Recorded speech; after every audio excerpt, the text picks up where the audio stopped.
बिस्मिल्लाहिर्रहमानिर्रहीम। अस्सलामुअलैकुम। मैं हूं अली असगर और आप देख रहे हैं मेरा यूट्यूब चैनल। मीडिया पर हाफिज साद रिजवी के चर्चे बर्दाश्त नहीं हुए। मरकजी रहनुमा के बाद तहरीक लब्बैक के कारकुनों पर हमला। इस वीडियो में हम इसी के मुतालिक बात करेंगे। नाज़रीन किराम, पिछले कुछ दिनों से पाकिस्तानी मीडिया पर ये चर्चे हो रहे हैं कि तहरीक लब्बैक और हाफिज साद रिजवी पाकिस्तानी अवाम में बड़े मकबूल हैं और तहरीक लब्बैक पाकिस्तान का वोट बड़ा मैटर करेगा।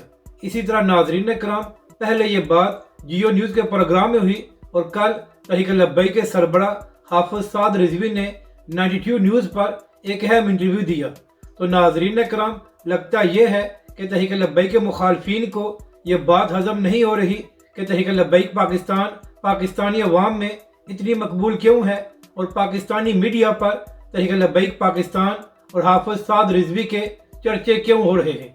क्योंकि नाज़रीन कराम, इससे पहले जो पाकिस्तानी मीडिया तहरीक लब्बैक के मुतालिक खबर नहीं देता था, अब वो बात करने पर मजबूर हो गया है और पाकिस्तानी कौम को बता रहा है कि हाफिज साद रिजवी पाकिस्तानी अवाम में किस कदर मकबूल है। तो नाज़रीन कराम, अब तहरीक लब्बैक के मुखालफिन ओछे हथकंडों पर उतर आए हैं। आज सुबह ये खबर सामने आई थी कि तहरीक लब्बैक पाकिस्तान के मरकजी रहनुमा अल्लामा फरूक हसन साहब पर नारोवाल में हमला किया गया है। इसके बाद तहरीक लब्बैक पाकिस्तान ने इस वाक़े की FIR भी दर्ज करा दी है। और अब नाज़रीन कराम, इसी किस्म की खबर कराची औरंगी टाउन नंबर 5 से सामने आई है और वहाँ पर तहरीक लब्बैक के कारकुनों पर हमला किया गया है और वहाँ पर हवाई फायरिंग भी हुई है। और नाज़रीन कराम, औरंगी टाउन नंबर 5 में तहरीक लब्बैक पाकिस्तान के कारकुन जख्मी भी हुए हैं।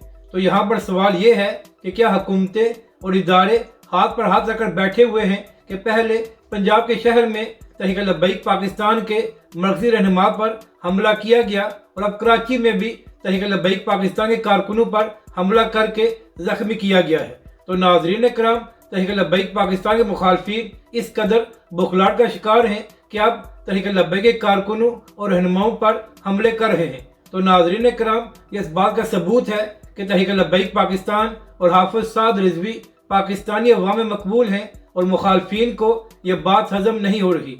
नाज़रीन कराम, इस सब में अच्छी खबर यह है कि इंतखाबात से पहले ही पाकिस्तानी मीडिया तहरीक लब्बैक और हाफिज साद रिजवी को कवरेज देना शुरू हो गया है। तो उम्मीद यही है कि आने वाले इंतखाबात में जब तहरीक लब्बैक पाकिस्तान की कैंपेन शुरू होगी तो पाकिस्तानी मीडिया भरपूर अंदाज में तहरीक लब्बैक और हाफिज साद रिजवी को कवरेज देगा। अपनी राय का जरूर इजहार करें कि आपको ये वीडियो कैसी लगी और हमारे इस चैनल को भी सब्सक्राइब करें।